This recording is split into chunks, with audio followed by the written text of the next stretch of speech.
So we're hearing Gordon Hayward is going to be not accepting a buyout. So Gordon Hayward, according to Mark Stein, is unlikely to seek a buyout if the Hornets do not trade him by the deadline. Hayward is in year 4 of his $120 million deal, which was a 4-year deal, and is earning $31.5 million a season. If he gets bought out, he would give up his bird rights, and he's been out with a left calf strain since December 26. Gordon Hayward this season is also averaging a cool 14.5 points, 47% from the field, 36% from 3, 5 rebounds, 5 assists a night, a steal a game. And he's a guy who's a jack of all trades, can play like 2 to 3 positions if you need. And the whole thing with Gordon is, look, he's a fantastic ball player.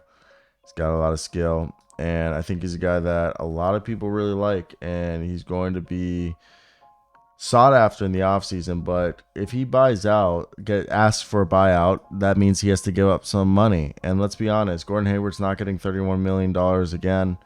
And he'll probably get an opportunity for a contract next year. So it's in his best interest to just look at this situation and be like, all right, guys, I'm going to just play for this the rest of the season, whether, this team's crap or not, because it's better than having to deal with the fact that you just left money on the table. And I'm never going to complain about someone leaving money on the table, because get every dollar you can. Life is short. So for me, it makes sense. And I'm not surprised by the fact that that's the case of what went down, because again, it's just an example of,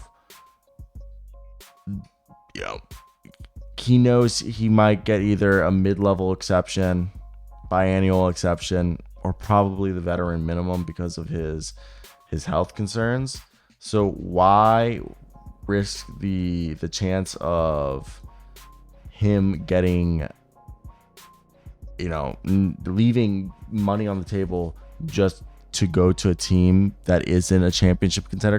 Because he's made $30 million this season, he can't go to a team that's above the luxury tax, because then he would be putting himself in the, I believe, any team that is above the luxury tax cannot sign him because he's made over $12 million this season. So just does not make sense. And I would do the same thing if I was, in his shoes. So that's my opinion. I want to hear your guys' thoughts. If you're a fan of Gordon Hayward and the Charlotte Hornets, what would you guys do? Or if you were a team, because you couldn't go to Miami, you'd have to sign with the Pacers or the Knicks.